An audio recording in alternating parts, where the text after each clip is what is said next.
Good afternoon, everybody. Nice to see you on this beautiful fall afternoon. We are now on day 35 of the Democrat government shutdown.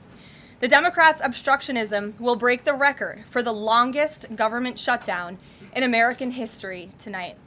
The Democrats are intentionally hurting American families, workers, and businesses with this shutdown to fight for free health care for illegal aliens and to appease their radical left-wing base.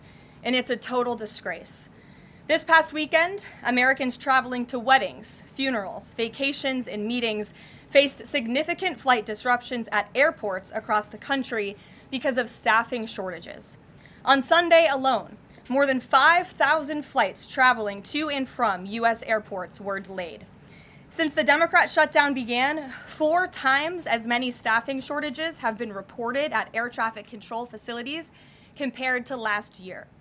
TSA checkpoint wait times ballooned past 3 hours at Houston's George Bush Intercontinental Airport, with some passengers enduring up to 5 hours in line. At nearby William P. Hobby Airport in Texas, security wait times are routinely exceeding 1 hour. More than 13,000 air traffic controllers are continuing to work without pay. Because of the Democrats, these men and women who keep our airspace safe and moving will miss a second paycheck in a row this Friday if Democrats refuse to open the government. Let me be clear to our incredible air traffic controllers across the country. President Trump and Republicans want you to get your paychecks. They want you to be paid. Please call on your Democrat senators and tell them to side with President Trump and Republicans to vote to reopen the government. Our nation's 4 largest airlines, United, Delta, American, and Southwest, have now all endorsed the Republican, nonpartisan, clean funding bill to end the government shutdown. Major unions, collectively representing tens of thousands of pilots, have also joined the airlines in calling on Democrats to pass the clean, nonpartisan CR. The travel industry is also imploring Democrats to end the shutdown and reopen the government. Nearly 500 companies and groups in the travel business, including casinos, hotels, and convention bureaus, signed a public letter warning that America's travel economy has already lost $4 billion due to this Democrat shutdown, and they have called for the Republican CR to be passed, saying Americans expect and deserve a fully functioning federal government during the peak holiday travel season. Never before have we seen private industry and union leadership so unified on the same issue, rallying behind Republicans in such a vocal way. The Democrats have completely lost the plot. They are endangering the safety, prosperity, and livelihoods of millions of Americans. It's well past time Democrats do what they did 13 times under Joe Biden and pass the clean funding bill extension. All we need are 5 Democrat senators to put country over party and vote to end this reckless shutdown.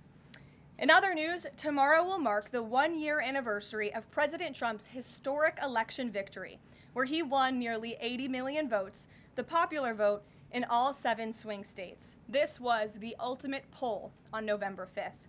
The president secured a mandate to make America great again, and he has delivered in record time.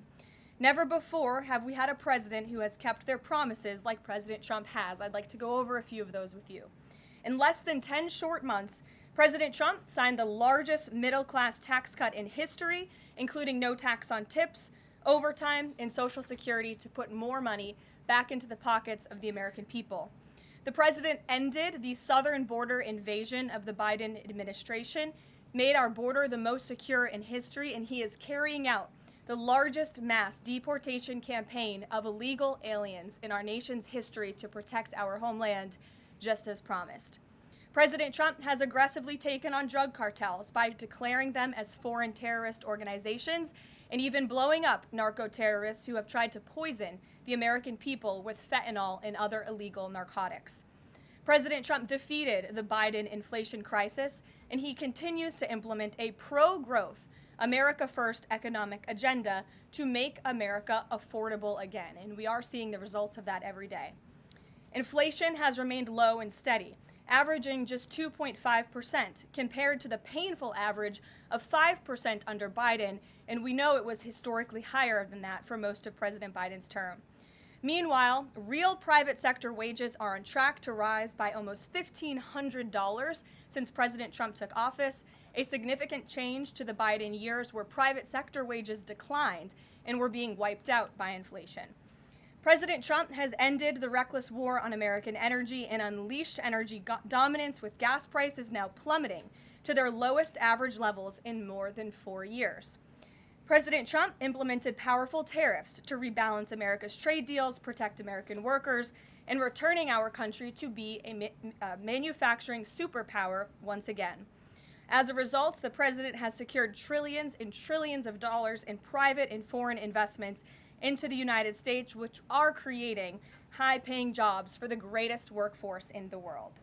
The president has restored America's place as the leader of the free world through his unwavering peace through strength foreign policy that has already ended 8 wars and counting. And the president ended illegal DEI initiatives in our federal government and is returning our country to a merit-based society based on common sense. President Trump protected opportunities for women and girls to compete safely and fairly by continuing to keep men out of women's sports. Americans have a president who works tirelessly, literally 24/7, to improve their lives and make our country better than it has ever been before. So with that, today we will open it up to questions, and we will start with our independent journalist in our new media seat, Julio Rotas. Julio, please start. Thank you. Thanks, Caroline. So over the weekend in Mexico, a mayor in Michoacan, Carlos Manso, he was assassinated while celebrating Dia de Muertos with his family. His assassination has sparked a lot of outrage. A lot of Mexicans are very upset. They're blaming President Claudia Sheinbaum for not taking the cartel threat seriously enough. Yesterday, she said that, once again, she's not going to allow any foreign military intervention to take on the cartels on Mexican soil, and that Mexico is not going to pursue a drug war similar to what they've done in the past. So my question is President Trump satisfied with Claudia Sheinbaum's approach to cartels? And if not, has Manso's assassination kind of opened up some new options for the United States to pursue regarding cartels? Well, first of all, with respect to this specific news item and this alleged assassination that took place in Mexico, I know the Trump administration, we are aware of that, and of course we condemn all political violence anywhere in all forms. As for Claudia Sheinbaum and the president's relationship with her, I think he has a lot of respect for her as president of Mexico, and he also really appreciates the coordination that she has provided to the Trump administration. I can't speak for her and what she's doing internally in her country. I can speak for the president in saying we are continually pushing Mexico to do more to tackle the drug trafficking and the drug cartels within their country, and we are working with them in any way that we can. And the president has obviously used the full range of executive options in his authorities to crack down on drug trafficking at our southern border and to designate these cartels as foreign terrorist organizations and additional actions as well. Just one more question. Sure. So at the Antifa roundtable that we were at just last month, myself and the other panelists made the recommendation to the president for, speaking of foreign terrorist organizations, to have Antifa not just be domestic terrorist organization, but be designated as a foreign terrorist organization since they have cells in other countries. He mentioned to Secretary Rubio, because he was in the room at the time, to look into that. So I just wanted to see if there's an update on that. Sure. That process is most definitely taking place. I don't have any announcements for you on that today, but I can certainly assure you the administration is working on it, and I'll check in on it and get back to you, Julio. It's a good question. Thank you very much. Jackie. Thank you, Caroline.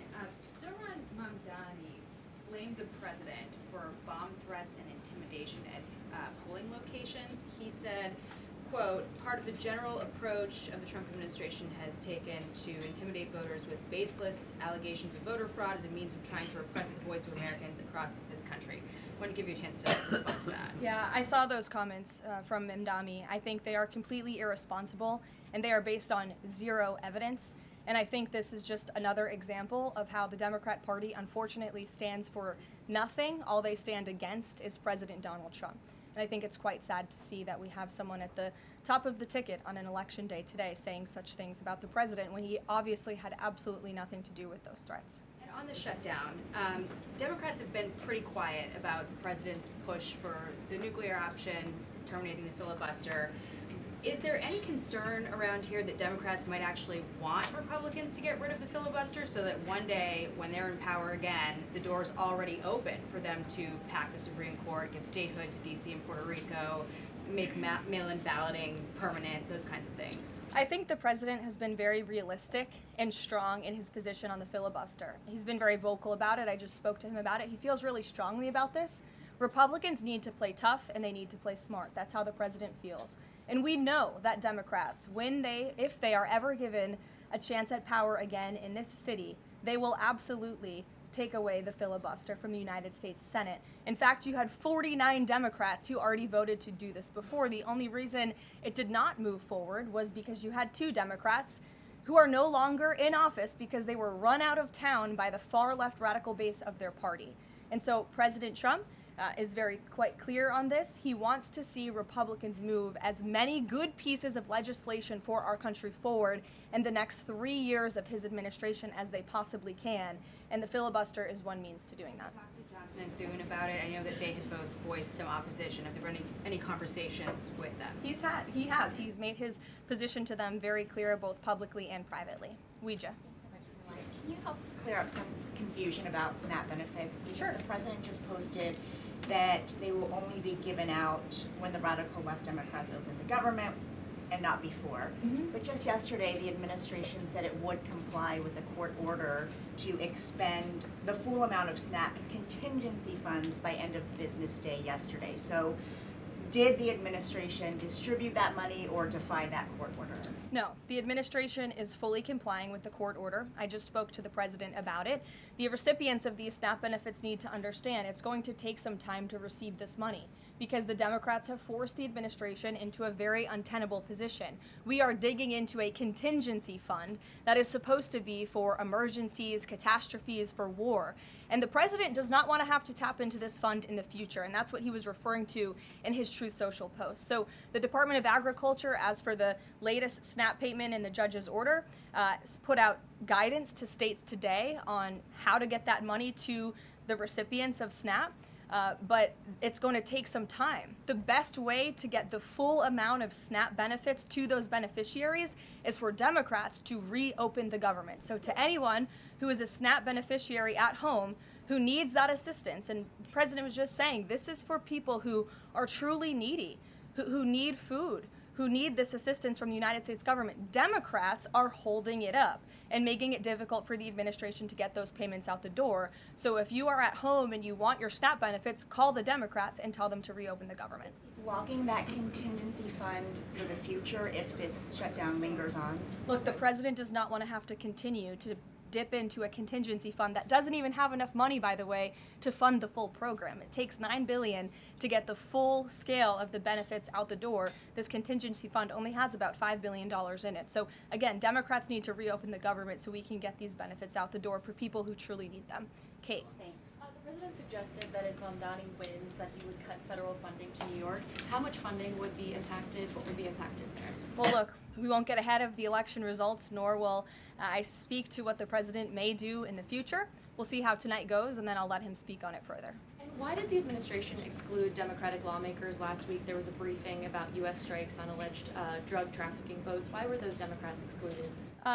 The administration has briefed Congress on these matters 8 separate times, and Democrats have been included in those briefings. In fact, I know that Secretary Rubio will be on Capitol Hill tomorrow to brief the Gang of 12, which includes Democrats as well. So the president's made it very clear. If senators want to understand the administration's operations against narco drug traffickers, we are very happy to speak with them about that, and we will continue to do so. But we've been incredibly transparent. As I said, there's been 8 briefings on this topic, with the 9th coming tomorrow. Rachel. Thanks, Caroline. There's been some reporting out there about the possibility of furloughed workers not getting back pay. We know that the president signed that bill into law in his first term. Does the administration guarantee that all furloughed workers will get back pay? This is something we are very much open to discussing with Democrats as part of the discussions about the continuing resolution to keep the government open, and it's something that Republicans are talking with Democrats about right now. I won't get ahead of those negotiations or discussions. That's a possibility that may not happen, even though it's law. I just said Republicans in the White House are very much open to discussing this with Democrats. And then just one last question. As this government shutdown now drags on, about to make history as the longest government shutdown in American history, can you talk about what the president is personally doing to try to see an end to this? He's pushing Republicans to keep voting and to keep opening up the Senate floor to vote for the clean continuing resolution.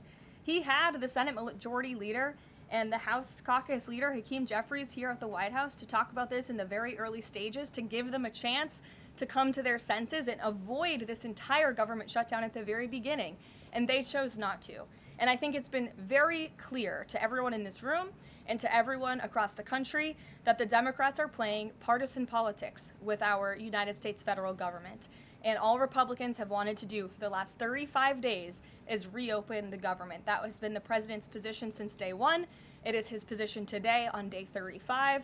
And all we need are 5 common sense Democrats with have a little bit of courage and come to the table and vote with Republicans. I saw Senator John Fetterman on television last night saying that he hopes more folks in his party will step up. And we certainly agree with him on that point. Sure. Caroline, the president posted on True Social that the voting underway in California is, quote, rigged. What evidence does he have of that, and what does it mean that mail-in ballots in that state are under legal and criminal review? By whom and why? And also, in this vein, does the White House still plan to issue an executive order banning mail-in voting, and what legal authority do you have to do that? The White House is working on an executive order to strengthen our elections in this country and to ensure that there cannot be blatant fraud, as we've seen in California with their universal mail-in voting system. It's absolutely true that there's fraud in California's elections. It's just a fact. It is just a fact. They have a universal mail-in voting system, which we know is ripe for fraud. And if you want to deny that, I'm happy to provide you all of the evidence for it. I'd be glad to send that to you after this briefing. Rigged. Fraudulent ballots that are being mailed in the names of other people, in the names of illegal aliens who shouldn't be voting in American elections. There's countless examples, and we'd be happy to provide them. As for executive action the White House is taking, yes, we are looking into that. And like any executive order, of course, any executive order the president signs is within his full executive authority and within the confines of the law. Stephen. Thank you, Caroline. I've got 2 questions I'd like to ask you about New York, but first I'd like to ask you about breaking news from the Attorney General. She revealed just about an hour ago that the Biden Justice Department seized President Trump's official first-term phone and subpoenaed his private phone records. Do you have a reaction to that? And also, do we know if they actually got those private call records? I saw the Attorney General's post on that. For additional questions, I would refer you to the Department of Justice, but I think this is just further evidence of the egregious overreach and weaponization of government that took place under the previous White House against then former President and now President Donald J. Trump. It was a clear effort by the Biden White House and the Biden DOJ to go after the president, and this is just further evidence of that. On New York, we've seen the president's messages that he's put out, but could you describe how he's feeling as a New Yorker watching this election? Well, the president is a New Yorker and he loves New York. It is his home. He talks about that all of the time, and he's made his thoughts on this election quite clear, I think, himself. In the back, yes, go ahead. Thank you. Over the weekend, there were reports. I was going to you in the green, but go ahead and then you can have your question. Thank you. Over the weekend, there were reports that President Trump was due to host President of Syria, Ahmad al-Sharia, on Monday. Do you have any preview for that meeting? Is he expected to invite him to join the U.S.-led anti-ISIS coalition? I can confirm that that meeting will be taking place here at the White House on Monday, and this is part of the president's efforts in diplomacy to meet with anyone around the world in the pursuit of peace. And as you know, when the president was in the Middle East, he made the historic decision to lift sanctions on Syria to give them a real chance at peace. And I think the administration, we've seen good progress on that front under their new leadership. And so he will be here at the White House on Monday, and I'll let the president speak further on it on Monday. Yes, go ahead. Thank you, Caroline. I was just curious, you had mentioned there that President Trump, as we know, has been speaking with Republican leaders in Congress about reopening the government. Is he involved in any other negotiations, and is he prepared to sign something if a deal does come out by the end of this week? On top of that, with SNAP benefits, does he have any authorities or considering any authority there to release more funds to help people who are desperately needing these benefits? So look, I think I've already answered the question on SNAP. We're complying with the court's court's order, and we're getting that partial payment out the door as much as we can and as quickly as we can, but it's going to take some time because, again, this is a prorated payment that we're tapping into a contingency fund for. The best way to get those payments out the door is for Democrats to reopen the government. But yes, the president is in constant communication with his friends on Capitol Hill. They know, they call, he answers, he picks up the phone. He's a very transparent president in that way. And as soon as the Democrats pass the clean continuing resolution, President Trump will be here to sign it. Michael. Thank you, Caroline. President Trump has threatened to go into Nigeria guns a-blazing if Nigeria's government does not stop the killing of Christians in that country. Has the White House heard back from Nigeria's government on this threat? As the president stated, Michael, if the Nigerian government continues to allow the killing of Christians, the United States will immediately stop all aid and assistance to Nigeria and may take action to wipe out the Islamic terrorists who are committing these horrible atrocities, especially against innocent women and children. I don't have any further announcements on that for you today, but I can assure you the President of the United States is watching this situation unfold very closely, as is our Secretary of State, Marco Rubio. Question, Caroline. President Trump has endorsed Andrew Cuomo in New York City's mayoral race. He has not by name endorsed Winsome Sears in Virginia's gubernatorial race. Why is that? Look, as you know from this podium, I'm quite limited in what I can say with regards to ongoing political elections. I think the president has spoken for himself and what he wants to see take place in these elections today. Lalit. Thank you. I would like to ask you about India-US citizenship. What is President's thoughts on the future of India-US citizenship? I'm sorry, Lalit, can you repeat that? What is President's thoughts on future of India-US relationship? I think he feels very positive and strongly about it. As you know, he recently, a few weeks back, spoke to Prime Minister directly when he celebrated in the Oval Office Diwali with many high-ranking Indian American officials here at the White House. We have a great U.S. ambassador to India in Mr. Sergio Gore, who will represent our country very well. And the president and his trade team continue to be in very serious discussions with India with respect to that topic. So I know the president has great respect for Prime Minister Modi, and they speak pretty frequently. Thank you. Hi, yes. The air traffic controller crisis ongoing. Secretary Duffy said he will now start to cancel and ground flights next week to maintain safety. Should people fly next week given this new information, and is the administration encouraging people to stop flying altogether and look at alternative transportation modes? The administration is encouraging Democrats to reopen the federal government so this chaos and disruption to our air traffic control system in the United States of America stops.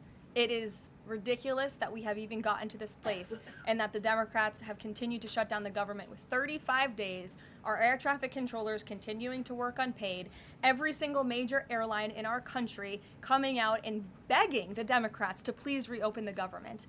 And you had a Democrat staffer who was quoted, I believe in Politico a few weeks back, saying, short of planes falling out of the sky, we are not going to reopen the government. That is a reckless and dangerous statement from someone who didn't want to put their name on that statement, but we know it came from the Democrat Party. And I think we're very clear. We want to reopen the government so we can resume travel in the safest and most efficient way possible, especially as we head into the busiest travel season of the month. We have Thanksgiving in a few weeks. And so Americans across the country need to make it very clear to their Democrat representatives that we want this government to be reopened so we can resume safe and efficient travel. Fran. Caroline, as of last I checked, the president still had not commented on the death of former Vice President Dick Cheney. Is the White House involved in funeral arrangements in any way? Does the president plan to speak at the funeral? Has he spoken to anyone in the Cheney family today? And does the White House have an opinion on whether or not the former vice president should lie in honor or stay in the Capitol? I don't believe the White House is involved in that planning, or at least hasn't gotten to it yet. I know the president is aware of the former vice president's passing, and as you saw, flags have been lowered to half staff in accordance with statutory law. Jasmine. Thank you. Back on the question of the filibuster, how much political capital is President Trump willing to expend to get Republicans to do what he's asking? I mean, will we see him at the Hill? Will he be calling folks over here? What exactly is President Trump planning to do outside of these true socials and maybe some of these private conversations to get Republicans to fall in line? Look, I think you'll see. I think you'll see the president continue to engage very strongly and consistently with his friends on Capitol Hill. I don't have any meetings to read out for you at this time, but I think you should stay tuned and keep your eyes on Truth Social on this matter. The president's making his position on it quite clear. And again, he is right. Republicans need to play tough. We know that this is what the Democrats will do if they are ever given the keys to power again. And he wants to pass as many good pieces of legislation as we possibly can for our country and for our people. That includes election integrity reforms. It includes additional tax policy. It includes, fixing our immigration system further in ways that only Congress can. And the president fears with a Democrat Party that is so radical and opposes everything he does and everything he says, this is the only option for Republicans to move forward. Karen. In a second question, President Trump said to CBS in the 60 Minutes interview that he did not know the Binance founder, which he pardoned. What exactly did he mean for that? I know it caused He means he does not know him personally. He means he does not have a personal relationship with this individual. And when it comes to pardons, the White House takes them with the utmost seriousness, and the president understands the responsibility that he has as president to issue clemency and issue pardons to individuals who are seeking that. That's why we have a very thorough review process here that moves with the Department of Justice and the White House counsel's office. There's a whole team of qualified lawyers who look at every single pardon request that ultimately make their way up to the President of the United States. He's the ultimate final decision maker. And he was very clear when he came into office that he was most interested in looking at pardoning individuals who were abused and used by the Biden Department of Justice and were over-prosecuted by a weaponized DOJ. And the individual you're referring to, that was certainly the case. Even the judge in his case said that the sentencing that the Biden administration was asking for was egregious and went too far. And so the president is correcting that wrong, and he has officially ended the Biden administration's war on the cryptocurrency industry, and I think that's the message he sent with this pardon. Karen, yes. Back on the issue of back pay for furloughed workers, you said that the White House is open to discussing that with Democrats, but what would that discussion even be? There was a law, the president signed it in 2019. What could a discussion look like? Why is that even open for discussion? Look, Karen, as I said, Republicans are talking about that with Democrats right now, and I don't want to get in the middle of those sensitive conversations. But as we've complied with the SNAP order, the White House, the administration is always going to comply with the laws. We're always going to comply with the ruling of judges across the country.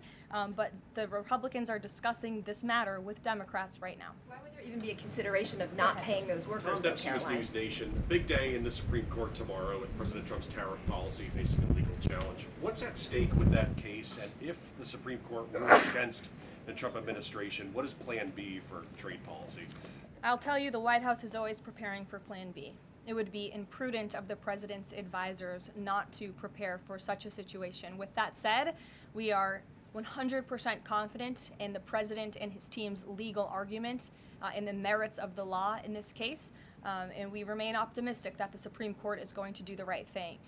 The importance of this case cannot be overstated. The president must have the emergency authority to utilize tariffs. Look at what President Trump has been able to do with the leverage and the power of tariffs. He's been able to sign peace deals all over the world and end global conflicts and literally save lives. He's been able to bring in trillions of dollars of investments into our country. In fact, this year alone, we are going to cut the deficit by $600 billion, namely because of the president's effective use of tariffs. And the president strongly believes that economic security is a matter of national security, and tariffs have a lot to do with that. And this case is not just about President Trump. It's about the use of this emergency authorization for tariffs for future presidents and administrations to come, and we're confident and hopeful that the Supreme Court will do the right thing. Kristen.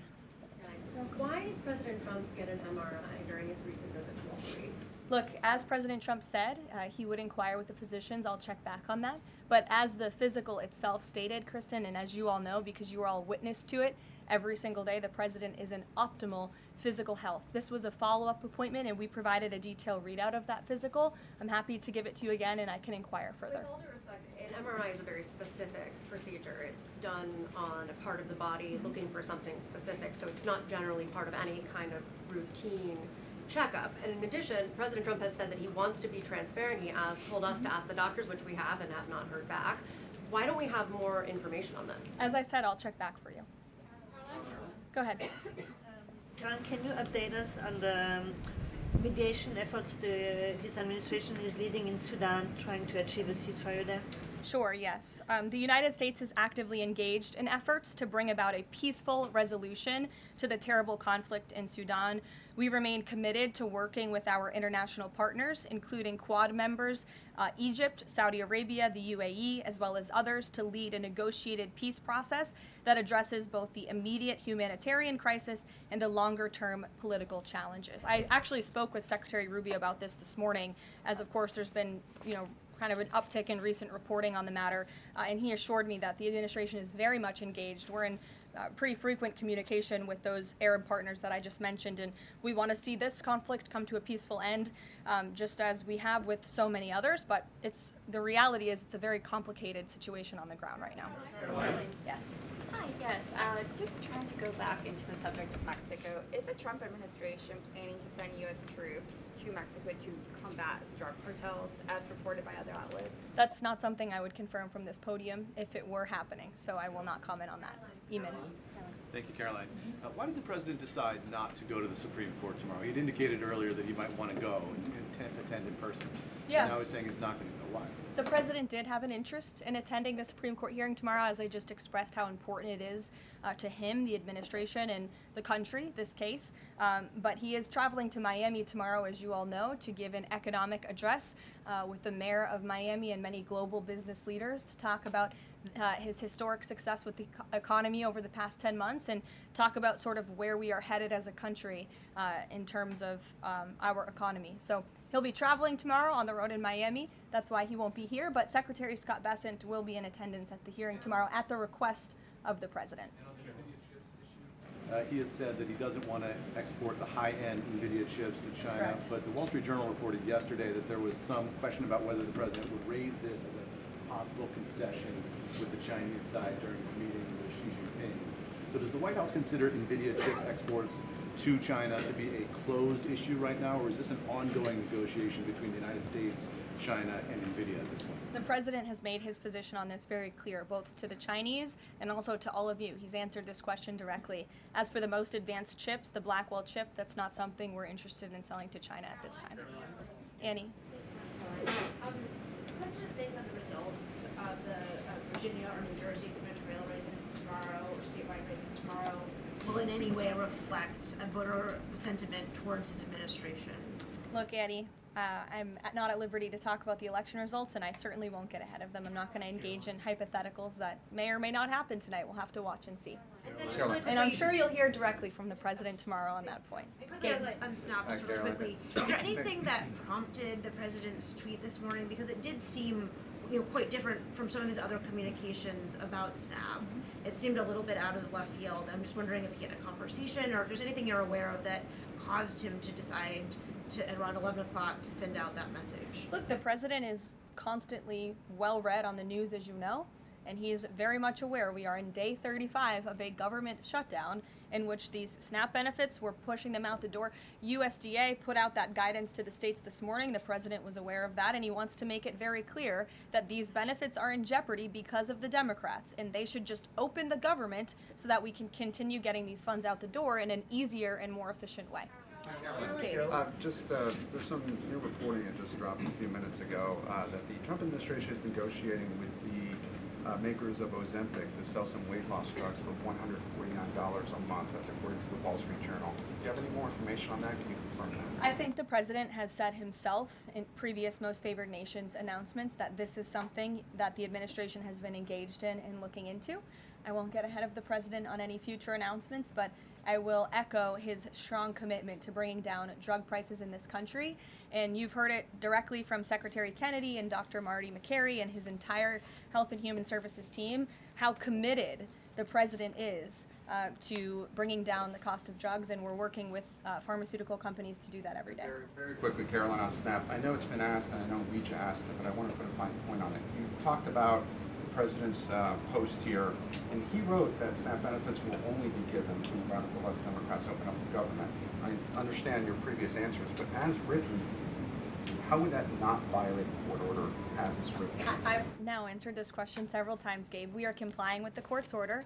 We are getting the payments out the door as quickly as we can. USDA sent the guidance to the state. The president is referring to future SNAP payments. He does not want to have to keep tapping in to an emergency fund and depleting it. In the case of a catastrophe in this country, he wants to have those funds preserved, as they should be. And he's made it very clear Democrats should reopen the government. I have one final positive note for all of you. I told you I would keep you posted when the White House would resume public tours. Well, I'm pleased to announce the Office of the First Lady has reopened the doors for public tours on Tuesday, December 2nd. There will be an updated route, of course, for guests in light of the ballroom construction that's taking place, but we very much look forward to celebrating the holiday season. And the public and members of Congress and anyone who wants to come visit the First Lady's beautiful decorations is welcome to go to whitehouse.gov/visit to sign up for a tour. Thanks, guys. We'll see you tomorrow.